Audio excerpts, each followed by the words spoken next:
참 행복한 시절 보냈어요. 그러니까 이제 아버지를 생각하면은 참 마음이 따뜻해요. 아버지를 생각하면. 근데 중학교 3학년 때 내가 옥상에서 밤에 담배를 피고 있는데 어험 소리가 들리더라고. 어험 소리가. 고개를 돌려보니까 아버지 뒷모습이야. 아버지가 내 담배 피는 걸 보고 내려가신 거예요.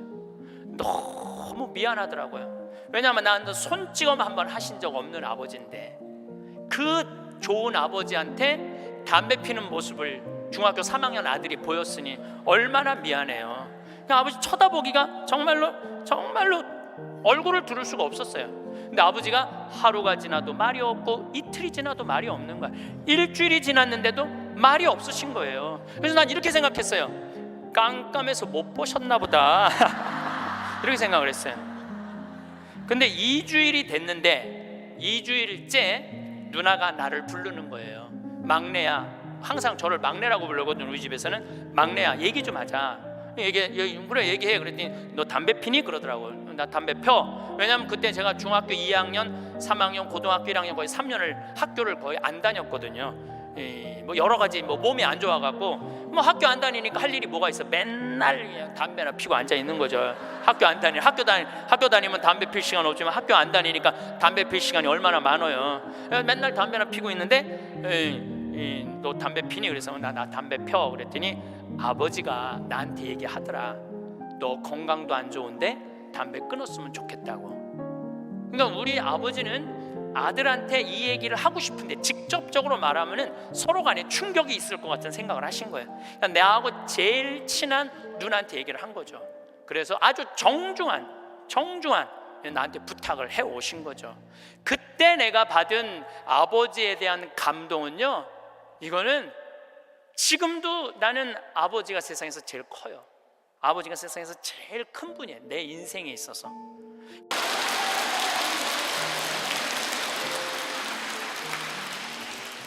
시작기도 바치겠습니다. 성부와 성자와 성령의 이름으로. 이 기도는 동아일보에 어느 95살 되신 분의 회한을 적은 내용입니다. 어느 95세의 어른의 수기. 나는 젊었을 때 정말 열심히 일했습니다. 그 결과 나는 실력을 인정받았고 존경을 받았습니다. 그 덕에 65세 때 당당한 은퇴를 할 수 있었죠. 그런 내가 30년 후인 95살 생일 때 얼마나 후회의 눈물을 흘렸는지 모릅니다. 내 65년의 생애는 자랑스럽고 떳떳했지만 이후 30년의 삶은 부끄럽고 후회되고 비통한 삶이었습니다. 나는 퇴직 후 이제 다 살았다. 남은 인생은 그냥 덤이다 라는 생각으로 그저 고통 없이 죽기만을 기다렸습니다. 덧없고 희망이 없는 삶, 그런 삶을 무려 30년이나 살았습니다. 30년의 시간은 지금 내 나이 95세로 보면 3분의 1에 해당하는 기나긴 시간입니다. 만일 내가 퇴직할 때 앞으로 30년을 더 살 수 있다고 생각했다면 난 정말 그렇게 살지는 않았을 것입니다. 그때 나 스스로가 늙었다고, 뭔가를 시작하기에는 늦었다고 생각했던 것이 큰 잘못이었습니다. 나는 지금 95살이지만 정신이 또렷합니다. 앞으로 10년, 20년을 더 살지 모릅니다. 이제 나는 하고 싶었던 어학 공부를 시작하려 합니다. 그 이유는 단 한 가지. 10년 후에 맞이하게 될 105번째 생일날, 95살 때 왜 아무것도 시작하지 않았는지 후회하지 않기 위해서입니다. 성부와 성자와 성령의 이름으로 아멘. 우리가 죽는 날만 기다리는 사람은 사는 게 재미가 하나도 없어요. 죽는 날만 기다리는 사람은. 근데 이분은 65살에 은퇴하고 나는 죽는 날을 이제 죽을 거야. 그리고 몇 년 동안 죽는 날을 기다렸느냐면 30년 동안 죽는 날을 기다린 거야. 95살까지. 그러니까 30년 동안 돌아보니까 그 30년이 너무나 멀쩡했거든. 그 너무 아까워. 30년이. 내가 죽는 날만 기다리지 말고 65살서부터 95살 때까지 정말로 먹고 마시고 놀았다면 얼마나 행복했겠어요. 근데 이분은 그러지 못했던 거예요. 늘 드리는 말씀이지만 이제 60 되신 분들은 100살까지 삽니다. 60 되신 분들은 40년 남았어요. 50 되신 분들은 110살 삽니다. 내가 51인데 내가 몇 년 남았느냐면 59년 남았어요. 내가 59년. 이제까지 산 것도 아니에요. 40살들은 120살까지 살 겁니다. 그제 여러분들 먹는 당뇨병 안에 그 약 안에 기가 막힌 좋은 물질이 있대요. 당뇨병 안에. 그래서 그 약을 잘만 이제 컨트롤하면 그 약을 잘 먹으면 120살까지 사는데 별 문제가 없다는 거예요. 러시아에서는 노화 물질을 느리게 하는 약을 개발해낸 거예요. 그래서 이 약을 먹으면 70살이 돼도 안 늙는 거야. 70살이 돼도 20살 같이 몸매가 좋고 피부도 좋다는 거예요. 이제 이 약을 먹기 시작하면은, 제가 아까 말씀드렸듯이 세상은 완전히 새로운 세상이 펼쳐지고 있는 거예요. 그래서 미래 학자들이 앞으로는 애를 몇 살에 낳는 게 가장 합리적이냐면은 70살에 낳는 게 가장 합리적이라는 거예요. 70살에 애를 낳는 게.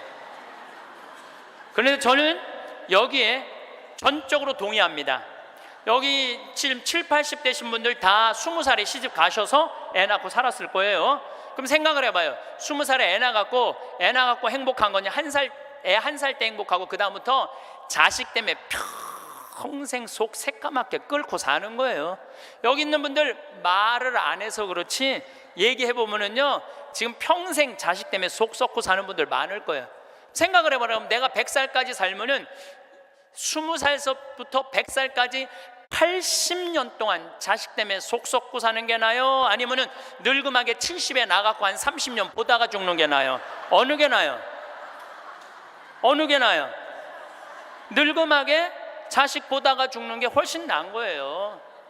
저는 그래서 70에 애 낳는 게 좋다고 생각이 들어요. 70에 애 낳는 게. 4년 전에 우리나라가 100살 이상이 1,800명이었어요. 여자가 1,700명, 남자가 100명이에요. 100명. 여자들이요 안 죽어요. 여자들이 이상하게. 그런데 작년에 우리나라가 100살 이상이 몇 명이냐면은 15,000명이에요. 15,000명. 이제는 제가 보기엔 총알같이 이제 100살 이상이 50만 명, 100만 명 시대도 온다는 거예요. 100살 이상이. 근데 80살까지는 괜찮아요. 오래는 데도 있고 갈 때도 있고. 근데 80살이 넘으면은 갈 때도 없고 올 때도 없어요. 80살이 넘으면은. 그러니까 80살 넘는 분들 대부분은 어떻게 사느냐 하면은 뒷방에 앉아갖고 하루 종일 앉아있는 거. 뒷방에 앉아갖고. 그럼 뒷방에 하루 종일 앉아있는 분들 웃을 것 같아? 안 웃을 것 같아요? 안 웃어요. 웃을 일이 있어요? 혼자 하하하 하고 뭐 방에서 뭐 하고 그렇게 웃어요? 안 웃어요. 그러니까 하루 종일 한 번도 안 웃는 건 문제도 아니야. 일주일 내내 한 번도 안 웃어. 일주일 내내 한 번도 안 웃는 건 문제도 아니야. 80살에서부터 90살까지 10년 동안 한 번도 안 웃고 사는 할머니들 많아요. 그런 할머니들은 90살 때 보면 얼굴이 어떤 줄 알아요? 이러고 산다니까. 그러면은 80살 넘어서서 웃고 살려면 어떻게 해야 되느냐? 해만 뜨면 집을 나가야 돼요. 해만 뜨면 집을 나가야 돼요. 해만 뜨면 집을 나가서 경복궁을 가든 덕수궁을 가든 창덕궁을 가든 온양온천을 가든 파리를 가든 뉴욕을 가든 이스라엘을 가든 돌아다녀야 돼요. 이렇게 돌아다닐 수 있을 때까지 돌아다니는 할머니들은 죽을 때 어떻게 죽는지 알아요? 지쳐서 죽는다니까. 지쳐서. 95살 때쯤에 나는 힘들어서 도저히 못 살겠다, 나는 이제 죽어야 되겠다 라고 지쳐서 죽는다니까. 죽을 땐 지쳐서 죽어야 돼요. 근데 어떤 분이 자기도 미치냐면 자식도 미치게 하는 분이 어떤 분이냐면은 80살에서부터 90살까지 돈 쓰는 거 무서워갖고 한 번도 바깥에 안 나가는 사람들. 이런 사람들은 10년 동안 안 움직이면요 허벅지에 뼈밖에 없어요. 근육이 하나도 없어요. 이분들은 90살에 할 수 있는 일은 딱 한 가지예요. 누워서 똥오줌 싸는 거예요. 90살에 똥오줌을 싸기 시작하면요 삶의 질은 완전히 바닥으로 떨어지는 거예요. 싸는 본인도 힘들고 치는 자식들도 힘든 거예요. 생각을 해봐요. 여러분들 90살이 싸는 똥이랑 1살이 싸는 똥이 같아? 이건 달라요. 1살이 싸는 똥은 향이라도 나지, 향이라도 나요. 90살이 싸는 똥은 서로 못 견디는 거예요. 여러분들이 자식한테 줄 수 있는 최고의 선물은 뭔 줄 아세요? 내 발로 마지막까지 화장실 가 주는 게 자식한테 줄 수 있는 마지막 선물이에요. 그러려면 어떻게 해야 돼? 나가야 돼. 무조건 돌아다녀야 돼요. 무슨 돈으로? 집 잡혀서 돌아다녀요. 집 잡혀서 돌아다니세요. 자식한테 물려줄 생각하지 말고. 여러분들이 만약에 70살에 다 살았다고 생각하고 자식들한테 재산을 물려주는 순간 여러분들은 자식 잃어버리고 재산 잃어버리고 인생 잃어버리는 거예요. 여러분들 70살에 자식들한테 재산 주면은 자식이 계속 찾아오고 용돈 주고 찾아와요, 안 찾아와요?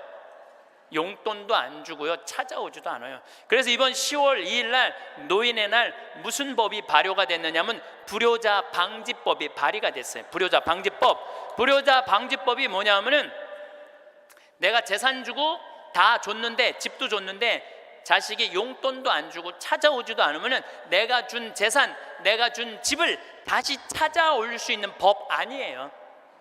그냥 다시 찾아올 수 있는 건, 넌 용돈도 안 주고 나 책임도 안 지니까 원래 내 자산이니까 내 다시 갖고 올게. 그런데 70살이 넘어서 법원에 다시 재산, 준 재산 찾아오겠다고 법원에 소송 걸 수 있는 할머니들이 몇 명이나 될 것 같아요? 그냥 참고 사는 거예요. 참고, 속은 새카맣게 참고 사는 거야. 그러니까 가만히 보니까 만만한 게 나야, 나. 왜냐하면 저 신부님한테 찾아가면 저 신부님은 나를 받아줄 것 같은 생각이 드는 거지. 그러니까 나한테 70살 넘은 분들이요 전화해갖고요, 신부님 사정 얘기 다 해요. 나 자식들한테 재산 주고 다 줬는데 자식들 박사 사업하고 잘 사는데 나 찾아오지도 않는다고. 그런데 나 너무 멀쩡하다고, 나 아직도 건강하다고, 나 평창해갖고 설거지도 할 수 있고 빨래도 할 수 있고 다 할 수 있다는 거예요. 청소도 할 수 있고. 그래서 나 신부님하고 같이 살고 싶다는 그런 분들 많아. 요즘 나하고 살자는 여자가 너무 많아.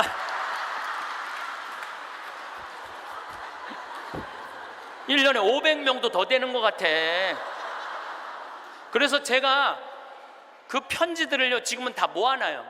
왜 모아놓냐면 그 내용이 기가 막혀요.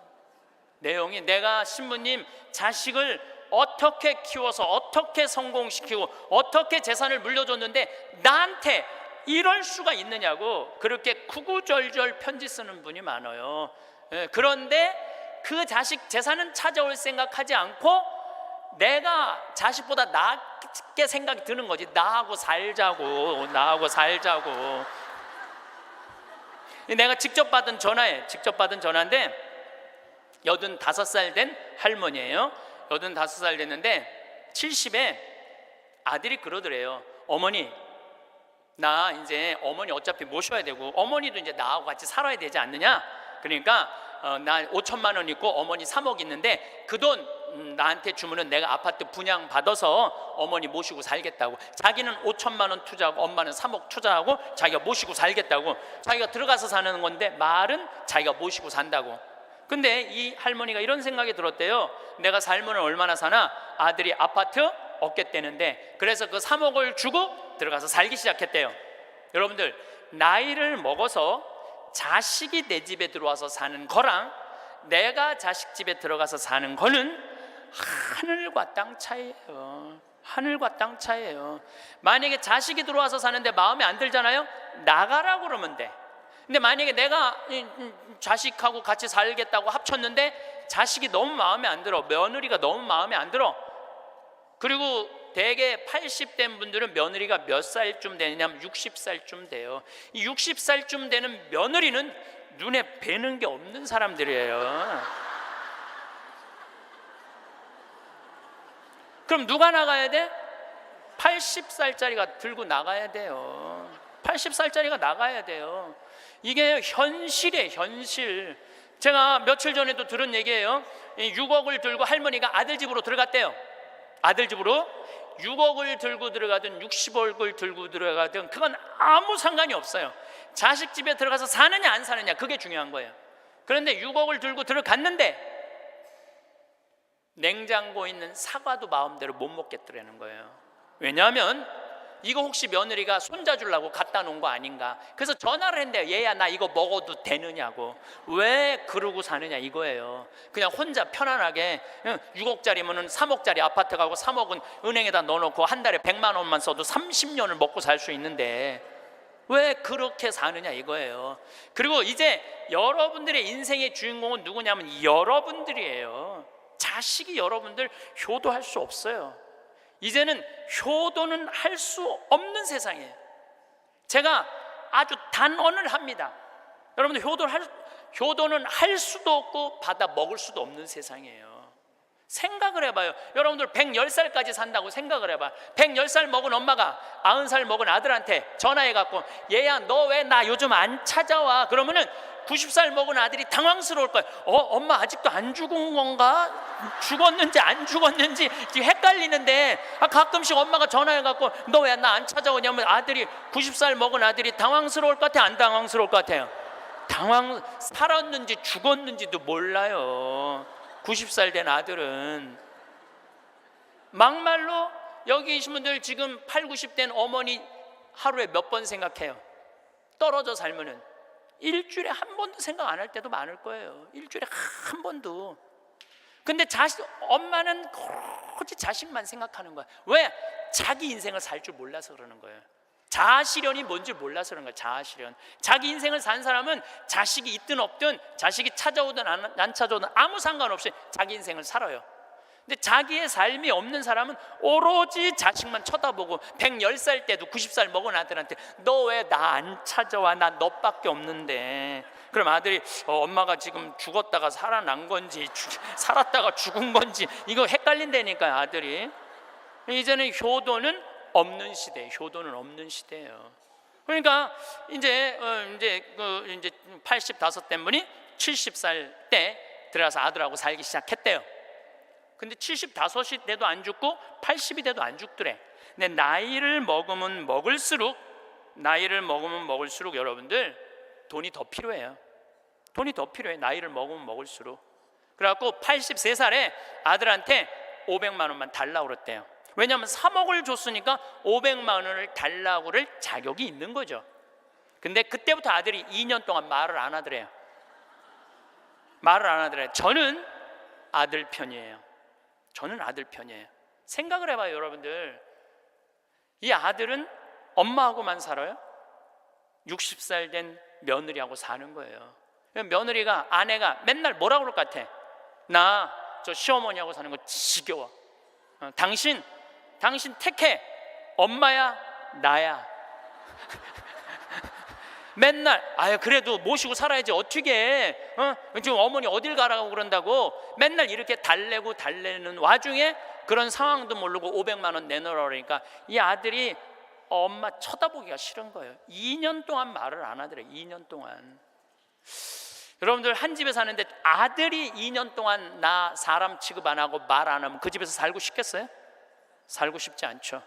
그러니까 나이를 먹으면 또 어떤 문제가 있냐면 안 보이죠, 안 들리죠, 기억력 까무락까무락거리죠, 여기 아프죠, 저기 아프죠. 그러면 그 입에서 나 행복하다, 나 기쁘다 이런 말 나올 것 같아요. 아이고 지겨워, 아이고 사는 거 힘들어 죽겠어, 차라리 죽는 게 나, 맨날 이 말 할 것 같아요.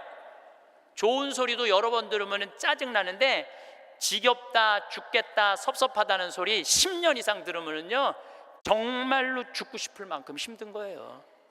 그러니까 2년 동안 말 안 하는 거야. 이 할머니도 그 집에서 사는 게 너무 자존심이 상하는 거야. 그러니까 나한테 전화해갖고 신부님 생태마을 방 하나 달래는 거야. 와서 살겠다는 거야. 나 아직도 건강하다 이거예요. 85살이 그것도 알몸으로 와서 나하고 산다는 거야. 알몸으로. 아니 내가 20살이 나하고 와서 산다고 그래도 살까 말까 고민을 지금 해야 될 판국인데 85이 아들한테 3억 다 주고 나한테 와서 알몸으로 살겠다고. 할머니, 우리 생태마을은 피정집입니다. 그래서 할머니 드릴 방이 없습니다. 아니 내가 그 방 많은 거 아는데 왜 방이 그 많은 방이 비느냐 이거예요. 내놓으라는 거예요. 아니, 할머니 죄송하다고, 우리는 피정집이라 내년 지금 10월 달까지 지금 실질적으로 거의 예약이 끝났어요. 할머니 드릴 방이 없어. 죄송해요.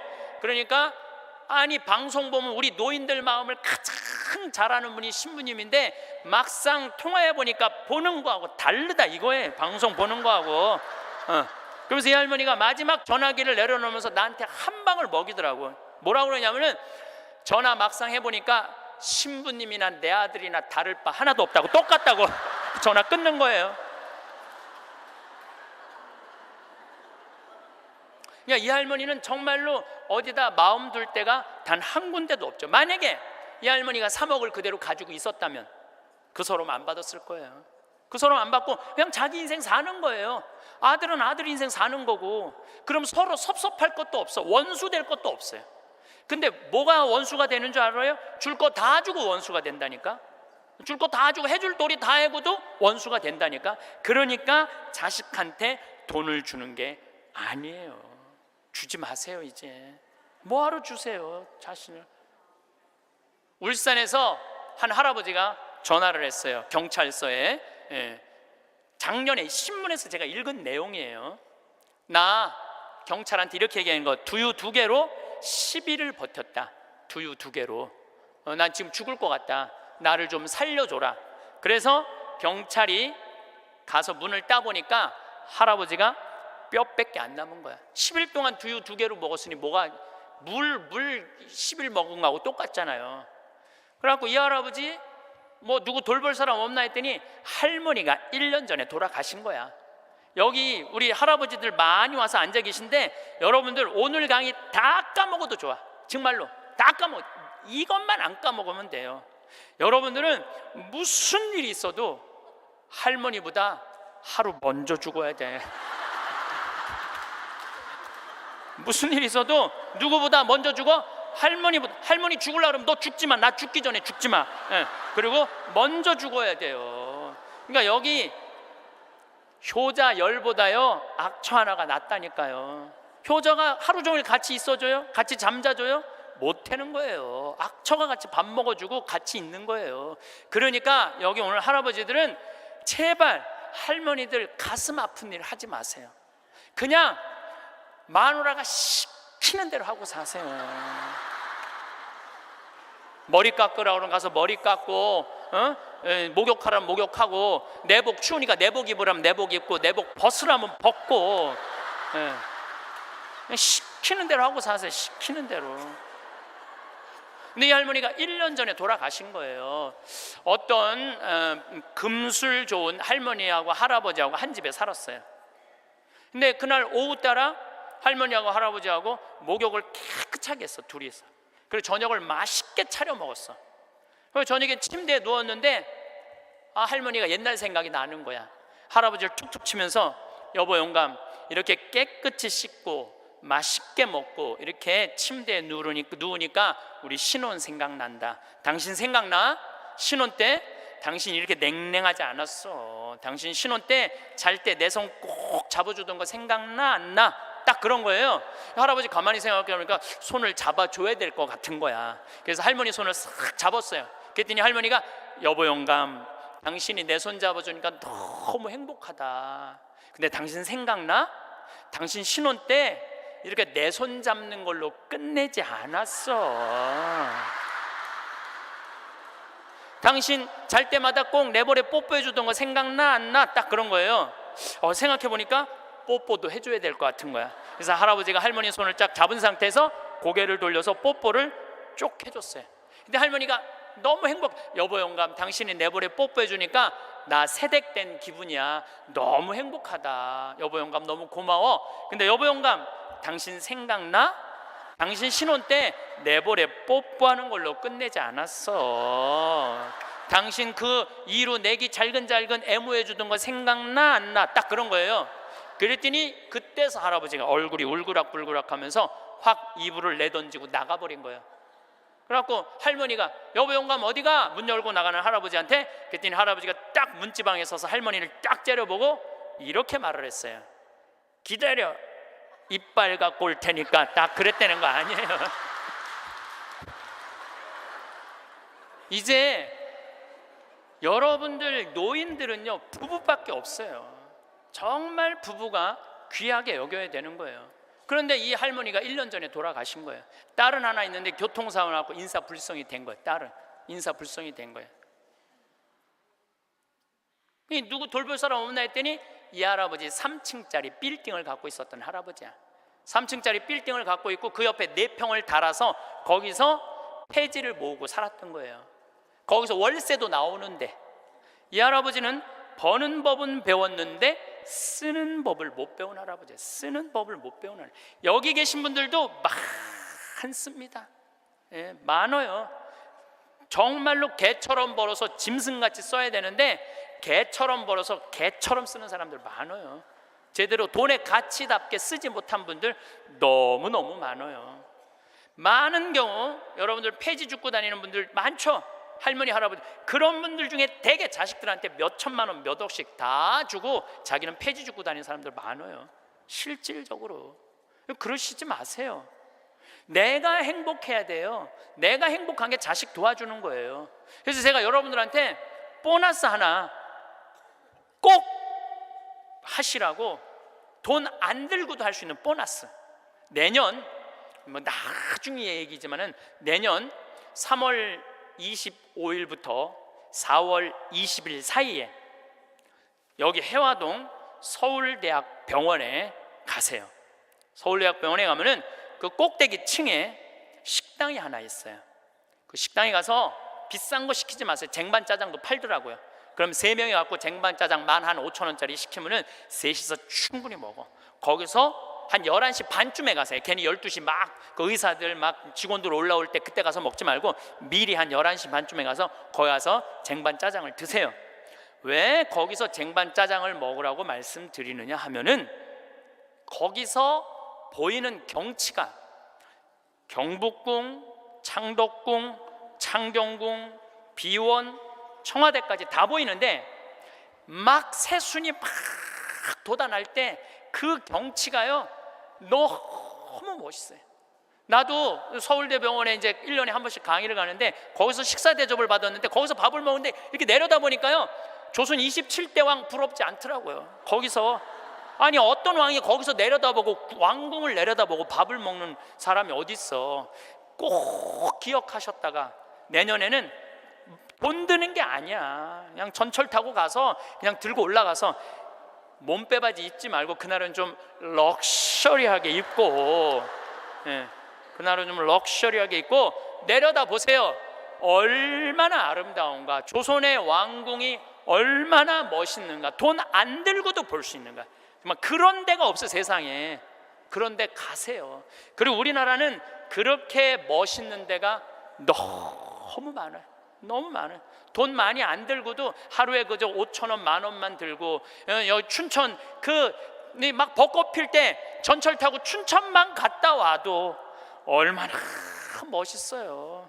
나중에 하지 말고 제발 무슨 돈으로 집 잡혀서 나중에 하지 말고 제발 그렇게 좀 다녀오세요. 저는 이번에 남이섬을 2번을 갔다 왔어요. 남이섬을 2번을 갔다 왔는데 정말 멋있더라고요. 여러분들 내년 봄에 남이섬은 도시락 싸갖고 가도 되더라고. 도시락 이렇게 싸서 뭐 김밥 이렇게 싸갖고 마음 맞는 친구들이랑 갔다가 오세요. 매일 그렇게 다니세요. 그렇게 다녀봤자 하루에 뭐 5,000원, 10,000원밖에 안 돼. 신부님 그렇게 다 썼는데 그때도 안 죽으면 어떻게 해요? 걱정하지 마세요. 돈 다 썼는데도 그때도 안 죽으면 국가에서 용돈 20만 2,600원 나온다. 걱정하지 마세요. 그거 받아 쓰면 되죠. 뭘 걱정을 해요. 빚만 안 지면 돼. 근데 빚지는 것도 가만히 보면 나이 먹어서 빚지는 것도 본인이 빚지는 게 아니에요. 다 욕심 때문에 빚지는 거야. 자식 때문에 빚지는 거야. 얼마 전에도 할머니 할아버지들이 뭐 어디 해갖고 뭐 1,700억인가 다 사기로 날린 사람들, 사기만 안 당하면 돼요. 사기 당하는 이유도 여러분들이 다 욕심 때문에 당하는 거예요. 늙어서 무슨 투자를 해? 그냥 쓰다가 저기 뭐 또 돈 떨어지면 국가에서 하면 나오면 되지. 인터넷에 이런 모임도 있대요. 쓰죽해도 있대. 쓰죽해. 쓰다가 죽자. 이런 무슨 투자를 해. 괜히 쓸데없이 조이팔한테 투자해갖고 돈 날리고 그러지 마시고 그냥 맛있는 거 먹고 경치 좋은 데 다니고 그렇게 쓰세요. 제가 10년 전에 53,000원 나올 때 여러분들한테 이렇게 얘기했어요. 앞으로 20만 원 받는 시대가 올 겁니다. 이제 20만 원 나왔죠? 제가 또 말씀드릴게요. 앞으로 10년 후에 여러분들 60만 원에서 70만 원 나와요. 왜? 우리나라하고 경제가 비슷한 나라들은 다 지금 노인연금이 60에서 70만 원 정도 다 나와요.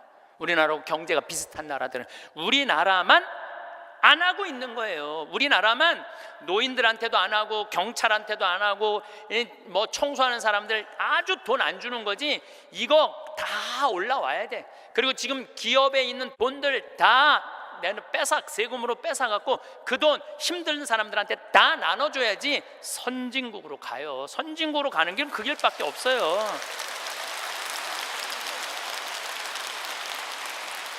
미국은 가보니까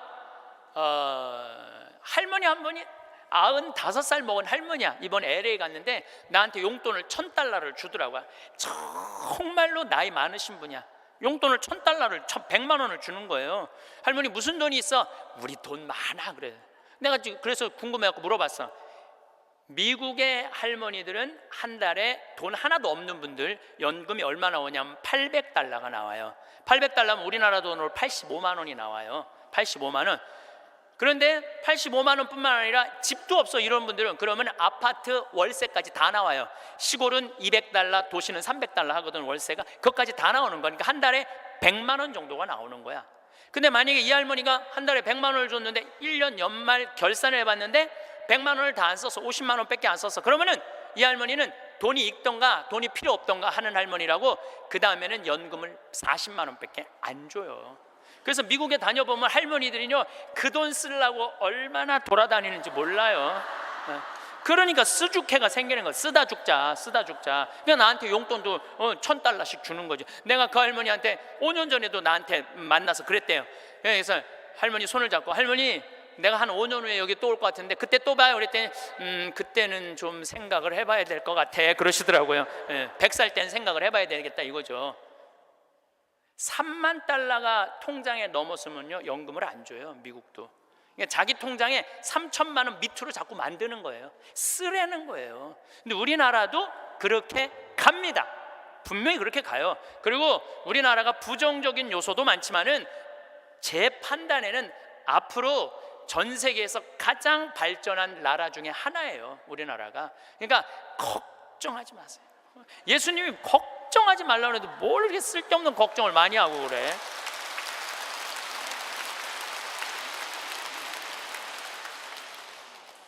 자식한테 재산 물려주지 마시고 여러분들 쓰고 싶은 거 다 쓰세요.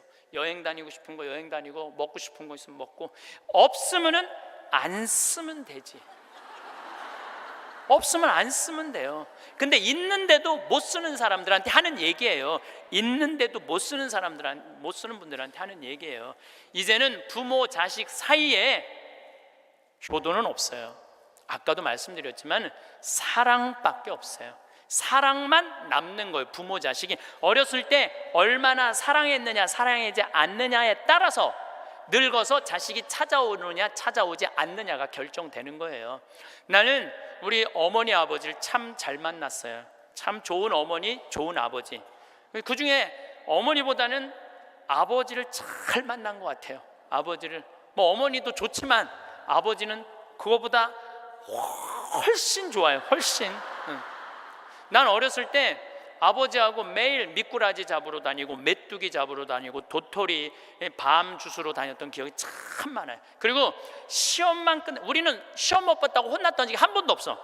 그런데 어쨌든 시험만 끝나면 아버지가 짜장면을 사서 초등학교 때 우리는 항상 나는 한 달에 한 번은 아버지하고 짜장면을 먹으러 갔어요. 내가 2년 전에 우리 형이 둘이거든요. 형들한테 이제 무슨 같이 놀면서 나 어렸을 때 아버지가 시험 끝나면 꼭 짜장면을 사줬어. 나 막내라 그렇게 사줬는 것 같아. 그랬더니 형들이 그러는 거예요. 너도 먹었냐? 우리도 시험 끝나면 꼭 먹었는데. 그러더라고요. 생각해보니까 열받더라고요. 나는 한 달에 한 번 먹고 아버지는 한 달에 3번씩이나 먹었던가 생각을 해보니까. 그러니까 어렸을 때 미꾸라지도 어떻게 잡았느냐면은 논에 보면 웅덩이 있죠, 옆에. 거기 물 다 퍼내. 아버지하고 바가지로 다 퍼내면 그 진흙 안에 미꾸라지 많아. 그럼 그거 탁 잡아다 그 잡는 그 느낌이 얼마나 좋은지 몰라요. 미꾸라지가 진흙을 딱 잡으면은 미꾸라지가 꾸물쭉꾸물쭉하고 막 생기는 거 있잖아요. 우렁도 있고 참 행복한 시절 보냈어요. 그러니까 이제 아버지를 생각하면은 참 마음이 따뜻해요. 아버지를 생각하면. 근데 중학교 3학년 때 내가 옥상에서 밤에 담배를 피고 있는데 어험 소리가 들리더라고. 어험 소리가. 고개를 돌려보니까 아버지 뒷모습이야. 아버지가 내 담배 피는 걸 보고 내려가신 거예요. 너무 미안하더라고요. 왜냐하면 나는 손찌검 한번 하신 적 없는 아버지인데 그 좋은 아버지한테 담배 피는 모습을 중학교 3학년 아들이 보였으니 얼마나 미안해요. 그냥 아버지 쳐다보기가 정말로 얼굴을 들을 수가 없었어요. 근데 아버지가 하루가 지나도 말이 없고 이틀이 지나도 말이 없는 거야. 일주일이 지났는데도 말이 없으신 거예요. 그래서 난 이렇게 생각했어요. 깜깜해서 못 보셨나 보다. 이렇게 생각을 했어요. 근데 2주일이 됐는데 2주일째 누나가 나를 부르는 거예요. 막내야. 항상 저를 막내라고 부르거든. 우리 집에서는. 막내야, 얘기 좀 하자. 그래 얘기해. 그랬더니 너 담배 피니? 그러더라고요. 나 담배 펴. 왜냐하면 그때 제가 중학교 2학년 3학년 고등학교 1학년 거의 3년을 학교를 거의 안 다녔거든요. 뭐 여러 가지 몸이 안 좋아갖고 학교 안 다니니까 할 일이 뭐가 있어. 맨날 그냥 담배나 피고 앉아 있는 거죠. 학교 다니면 담배 필 시간 없지만 학교 안 다니니까 담배 필 시간이 얼마나 많아요. 맨날 담배나 피고 있는데 너 담배 피니? 그래서 나 담배 펴. 그랬더니 아버지가 나한테 얘기하더라. 너 건강도 안 좋은데 담배 끊었으면 좋겠다고. 그러니까 우리 아버지는 아들한테 이 얘기를 하고 싶은데 직접적으로 말하면은 서로 간에 충격이 있을 것 같은 생각을 하신 거예요. 그러니까 나하고 제일 친한 누나한테 얘기를 한 거죠. 그래서 아주 정중한 나한테 부탁을 해 오신 거죠. 그때 내가 받은 아버지에 대한 감동은요, 이거는 지금도 나는 아버지가 세상에서 제일 커요. 아버지가 세상에서 제일 큰 분이에요. 내 인생에 있어서. 그러니까 지금도 한 달에 한 번 아버지를 안 보면은 내가 못 견뎌요. 보고 싶어. 막 보고 싶어요. 그래서 나는 요즘은 11월, 12월 내 시간이 하나도 없어요. 아버지 만나러 갈 시간이 없어. 그래도 내일은 내가 수원에 강의가 있거든요. 우리 집이 수원이니까 내가 아침에 나오면서 전화했어요. 아버지 같이 밥 먹자고. 그러니까 아버지하고 밥을 먹고 아버지를 쳐다보고 있으면 내가 행복해. 우리 아버지는 나이가 85살이에요. 나는 해가 가면 갈수록 아버지가 더 좋아요. 해가 가면 갈수록. 나 시간 남은 수원 가서 여자 안 만나요. 아버지 만나지. 근데 아버지가 지난 10월 달에 우리 생태마을에 오셔서 산에 가셔서 산삼을 2뿌리를 캐갖고 오셨어요. 아들 준다고, 나 준다고 2뿌리를 캐갖고 오셨어요. 그런데 그런 거조차도 나는 오랫동안 기억에 남을 거예요. 우리 아버지는 지금 산에 가갖고 바위 틈에 그 꽃을 산삼 그거를 잎을 보셔갖고 그걸 캐갖고 이 손마디보다 약간 두꺼운 걸 2개를 캐갖고 오셨는데, 지금도 나는 아버지가 90살이 되든 95살이 되든 100살이 되든 아버지를 보고 싶은 마음은 변함이 없을 거라고 생각을 해요. 아버지를 보고 싶은 마음은. 왜냐하면 너무너무 사랑하니까. 앞으로는 여러분들 앞으로 펼쳐질 세상에 여러분들 자식한테 효도해라, 나 찾아와라 이런다고 자식이 찾아올 것 같아? 지금 부모 안 찾아가는 자식이 650만 명 중에 125만 명이 부모 안 찾아가요. 추억이 있어야지. 먹고 마시고 놀았던 기억이 있어야지. 늙은 아버지하고 먹고 마시고 노는 거예요. 성서 잘 묵상해 보세요. 내가 이거 첫째 시간, 이게 6강인데 첫째 시간에 먹고 마시고 노는 일이 얼마나 중요한지 아주 잘 설명을 해놨어요. 여러분들 그걸 한번 보세요. 예수님이야말로 우리를 진정으로 사랑하는 우리 진정한 왕이야. 정말 왕이 백성이랑 먹고 마시고 놀잖아요. 그럼 백성의 속마음을 다 알아요. 백성을 위로할 수 있는 거예요. 그러니까 우리의 왕이야말로, 요즘 대림절 지내시죠? 우리의 왕이야말로 진정한 왕이에요. 우리랑 먹고 마시고 노니까. 왕이 나하고 먹고 마시고 놀면 여러분 가슴 설레지 않아요? 우리나라 지금 임금이, 우리나라 지금 대통령이 백성들하고 여러분들하고 매일 먹고 마시고 놀면서 여러분들 속사정 이해해 준다 그러면은 그 대통령한테 목숨 바칠 것 같아, 안 바칠 것 같아? 대통령이 나하고 지금 청와대에서 와갖고 여러분들하고 여기 명동에서 같이 매일 먹고 마시고 놀면 목숨 바칠 것 같아, 안 바칠 것 같아요? 바치죠? 예수님한테 왜 목숨을, 여러분 예수님한테 목숨 바치는 분들이죠? 우리의 임금이야말로 진정한 킹 오브 킹, 왕 중의 왕이다. 저는 요즘 이 먹고 마시고 노는 거 묵상하면서 예수님을 더 사랑하게 됐어요. 참 좋으신 분이에요. 해리 리버맨이라는 할아버지가 있어요. 이 할아버지는 나이가 몇 살이냐면은 104살에 돌아가셨어요. 미국, 원래는 유태인이야. 폴란드에서 너무너무 가난하게 살다가 어디로 갔느냐면은 미국으로 이민을 갔어. 가갖고 뭐 정말 일을 많이 했어. 제조업도 하고. 근데 이제 77살에 은퇴를 했어요. 돈도 많이 벌고. 그래갖고 이제 미국에도 노인정이 있어요. 매일 노인정에 가갖고 할 일이 없으니까 맨날 체스를 뒀어요. 근데 81살에 같이 체스 두던 친구가 아파갖고 안 나왔어. 안 나와갖고 하루 종일 멍 때리고 있는데 거기에 자원봉사자가, 할아버지 친구 안 나왔다고 하루 종일 가만히 앉아있지 말고 옆에 화실이 있는데 그 화실에 가서 그림 좀 공부 좀 해보고 그림 좀 그려보라고 그럽니다. 그랬더니 이 할아버지가 이런 말을 해요. 나는 태어나서 지금까지 단 한 번도 붓을 잡은 적이 없다. 먹고 살기 바쁜데 무슨 붓을 그리냐. 물감이 어떻게 생겼는지도 모르고 도화지, 캔버스가 어떻게 생겼는지도 모른다. 근데 내가 무슨 그림을 그리냐, 이 81살 나이에. 그래도 할아버지 한번 가서 구경이나 해보시라고. 그래서 할아버지를 살살 꼬셔서 화실에 갔어요. 근데 이 할아버지가 화실에 가서 붓을 보고 물감을 보고 캔버스를 보는 순간 어떤 생각이 들었느냐면은 어렸을 때 폴란드의 그 아름다운 경치를 그리고 싶었던 거야. 그래서 붓을 들어 그림을 그리기 시작을 했어요. 근데 이 할아버지가 색깔을 조합하고 그림을 그리는데 프랑스의 샤갈이라는 화가보다도 그림을 더 잘 그리는 거야. 그래서 이 할아버지 별명이 미국의 샤갈이에요. 그래서 이 할아버지가 뭐 배울 것도 없어. 기본적인 몇 가지만 하고부터 전시회를 했는데 101살까지 전시회를 해요. 근데 101살까지 전시회를 하는데 나이 먹으면 보통 전시회하면은 동네에서 그런 식으로 하잖아요. 근데 이 할아버지는 그런 전시회가 아니야. 그런 전시회가 아니라 어떤 전시회냐면 미국의 모든 미술관이 와서 이 할아버지 그림을 소장하고 싶어서 경매를 할 정도로 유명한 전시회를 해요. 101살 때 20일에 전시회를 할 때 기자 400명이 모였대요. 기자들이 물어봤대요. 할아버지한테, 할아버지 어떻게 이렇게 20일에 걸쳐서 이 세계적인 그림을 그릴 수 있느냐고. 할아버지 대단하다고. 그랬더니 이 해리 리버맨이라는 할아버지가 이런 말을 해요. 나는 내 그림이 유명한지 안 유명한지 난 잘 모르겠다. 근데 나는 81살부터 101살까지 내 인생은 가장 찬란하고 가장 행복했다.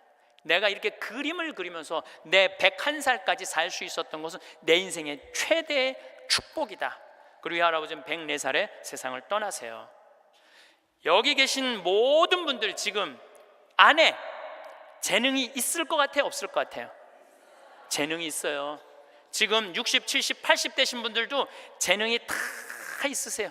오늘 아침에 잠깐 보니까 할머니들이 시집도 냈던데, 이 한글 배워갖고 시집도 냈어요.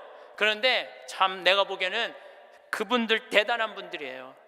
뭔가를 나이를 먹어도 77살에 시금치네라는 시를 썼는데 참 멋있더라고요. 여기 계신 여러분들도 지금 안에 다 있어요. 다 있으니까 난 다 살았다, 죽을 날만 기다린다, 제발 이러지 마세요. 또 나중에 할 생각도 하지 말고 언제 해? 지금 하세요. 지금 책도 사서 읽고 글도 쓰고, 저는 문인 등단하고 이번엔 펜팔 회원이 됐어요. 글 쓰는 펜팔 회원이 됐어요. 너무너무 재밌어요. 글 쓴다는 게. 그 펜팔, 내 국제 펜팔 회원이 된 이유는 그 펜팔 회에는 되게 노벨상 받은 사람을 초대해서 강의를 들어요. 그런 강의를 듣고 싶어서 내가 회원 거기 심사해 해갖고 통과가 돼갖고 했는데, 정말 저도 나이를 먹었고 글 공부를 하면서 하루하루가 너무너무 신이 나는 거예요. 여러분들도 사는 것처럼 사세요. 제발 자식들한테 전화하고 그러지 말고, 그것도 110살에 전화해갖고 너 왜 나 안 찾아오냐 이러지 마시고 여러분들의 인생을 사시기를 바라겠습니다. 마침 기도로 제가 자식들하고도 가장 중요한 건 사랑입니다. 사랑에 관련된 성서 구절로 마침 기도를 바치겠습니다. 성부와 성자와 성령의 이름으로 내가 인간의 여러 언어와 천사의 언어로 말한다 하여도 나에게 사랑이 없으면 나는 요란한 징이나 소란한 꽹과리에 지나지 않습니다. 내가 예언하는 능력 있고 모든 신비와 지식을 깨닫고 산을 옮길 수 있는 큰 믿음이 있다 하여도 나에게 사랑이 없으면 나는 아무것도 아닙니다. 내가 모든 재산을 나누어 주고 내 몸까지 자랑스레 넘겨준다 하여도 나에게 사랑이 없으면 나에게는 아무 소용이 없습니다. 사랑은 참고 기다립니다. 사랑은 친절합니다. 사랑은 시기하지 않고 뽐내지 않으며 교만하지 않습니다. 사랑은 무례하지 않고 자기 이익을 추구하지 않으며 성을 내지 않고 앙심을 품지 않습니다. 사랑은 모든 것을 덮어주고 모든 것을 믿으며 모든 것을 바라고 모든 것을 견디어 냅니다. 영광이 성부와 성자와 성령께, 성부와 성자와 성령의 이름으로 아멘. 감사합니다.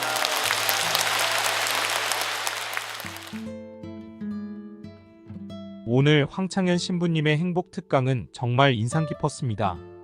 우리 인생에서 정말 중요한 것이 무엇인지 다시 한번 알게 해주는 좋은 강연이었습니다. 이제 살 날이 얼마 남지 않은 줄 알고 인생을 낭비하고 계시나요? 지금 이 영상을 보시는 5060대이신 분들은 앞으로 50년은 더 살게 됩니다. 더 살고 싶지 않아도 살 수밖에 없게 됩니다. 기술의 발전 속도는 기하급수적으로 발전하기 때문에 더 오래 살게 됩니다. 곧 죽을 줄 알고 자식에게 재산을 물려주고, 곧 죽을 줄 알고 놀아봤자 아무 의미 없다고 생각하고, 아무것도 안 하면서 집 안에서 가만히 앉아만 있나요? 그래봤자 바뀌는 건 없습니다. 앞으로 살 날은 최소 50년이나 남았습니다. 이 50년 동안 집구석에 박혀서 아무것도 안 하고 인생을 낭비하지 마세요. 그건 살아도 산 게 아닙니다. 나이를 먹어 머리가 굳어서 뭘 할 수도 없다고 생각하지 마세요. 나이를 먹을수록 경험이 많아지고 생각이 깊어지면서 더 지혜롭게 되기 마련입니다. 적어도 삶의 지혜는 그 누구보다 훌륭하다고 할 수 있지요. 그럼에도 자식에게 재산을 물려주고 싶다고 생각하시나요? 오늘 강연에서 나온 사례가 아니더라도 주변에서도 어렵지 않게 볼 수 있습니다. 내 모든 걸 바쳐 키운 자식, 서울대 보내고 대기업 취직하고 어딜 내놔도 부끄럽지 않게 키워놨지만 막상 그렇게 옆에서 뒷바라지해준 나는 뒷전에 놔두고 무시하기 마련입니다. 아무리 잘해줘도 절대 모릅니다. 우린 못해주고 힘들게 한 것만 기억하지 잘해준 건 절대 기억하지 않습니다. 오히려 잘해줄수록 당연하게 생각하고 더 내놓으라는 태도를 가집니다. 부잣집에서 태어난 자식에게 하고 싶은 대로 다 해주고 자란 자식은 좋게 자라던가요? 자기가 뭔 짓을 해도 좋아하고 도와주니까 사리 분별이라곤 하지 않고 은혜도 모르게 행동하게 됩니다. 사실 지금까지의 자녀 양육 방식은 다 틀렸습니다. 아낌없이 주는 나무처럼 다 내주는 건 실수였습니다. 자식에게 퍼주기 전에 나의 행복이 먼저입니다. 어머니와 아버지가 진정으로 사랑하지 않는 모습을 보이면서 자식에게 학원 보내주고 용돈 건네주면 어느 자식이 사랑이라고 생각할까요? 바로 옆에 있는 인생의 동반자도 사랑하지 않으면서 나에게 해주는 게 사랑이라고 느낄까요? 절대 그렇지 않습니다. 사실 21세기에 들어서 효도의 개념은 사라졌습니다. 지금 우리나라를 보면 유교 국가라는 생각이 드나요? 위아래가 나누어진 수직 관계의 개념보다 수평적인 관계로 바뀌어가는 추세입니다. 서양 문물을 많이 받아들이고 유교 문화와 과거 풍습을 내버리는 중입니다. 이젠 사랑밖에 없습니다. 부모와 자식 관계에서 효도를 생각하고 효도를 기대하지 마세요. 사랑이 아니면 어떤 관계도 더 이어질 수 없습니다. 부모에게 효도해야겠다는 생각을 가진 자녀는 이제 존재하지 않습니다. 부모의 재산을 노리고 돌보는 척을 해야겠다는 사람은 있을 수 있겠죠. 하지만 자식도 자신 챙기고 아내와 남편 챙기고 자식 챙기고 챙길 게 너무나 많습니다. 이젠 놔줘야 합니다. 사실 지금까지 자식에 대한 사랑이라고 했던 것들도 사랑이 아닙니다. 그저 내가 늙고 병들었을 때 나를 보좌해 주길 바라는 그런 투자의 개념이죠. 자식을 진정 사랑해서 했다면 무언가를 바라지 않습니다. 그저 사랑했기 때문에 주는 것이기 때문입니다. 투자해서 실패했다고 힘들어하고 후회하고 탓을 하는 게 아니란 말입니다. 기대하지 마세요. 이젠 뒤돌아서세요. 지금처럼 계속 살아선 절대로 바뀌지 않습니다. 자식보다 바로 내 앞에 있는 남편 먼저, 아내 먼저 챙기십시오. 사실 오늘 내용 다 기억하지 않아도 좋습니다. 이 영상을 보는 남편분들 딱 하나만 기억하세요. 아내보다 하루 일찍 죽으세요. 남편을 일찍 보낸 과부만큼 슬픈 게 없습니다. 이젠 달라져야 할 때입니다. 그렇다고 부담 갖지 마시고 일단 집에서 나오세요. 남편이나 아내와 같이 밖에서 밥이라도 한번 잡수세요. 자식에게 용돈 줄 돈 가지고 와서 밥 한 끼 같이 드세요. 그러고 산책도 좀 하시고 바깥 경치를 구경하면서 추억을 만드세요. 10년이 지난 후에도 기억할 만한 우리만의 기억을 만드세요. 그 기억들이 모여 서로를 이어주고 사랑을 부풀리고 삶을 행복하게 해줍니다. 우리는 순간의 행복도 정말 좋지만 지나간 기억의 회상에서 행복을 느끼는 게 더 큽니다. 어릴 적 친구들과 술 먹으면서 과거 얘기하면서 행복하다고 느낀 이유도 그렇기 때문이죠. 절대 부담 갖지 마시고 딱 하루만 그렇게 해보세요. 그냥 나가기라도 하시면 생각이 바뀔 겁니다. 오늘 영상을 통해 서로 사랑하고 화목한 가정이 되었으면 좋겠습니다. 앞으로도 유익하고 많이 웃으실 수 있는 영상 만들도록 하겠습니다. 유익하셨다면 구독과 좋아요, 댓글 부탁드립니다. 감사합니다.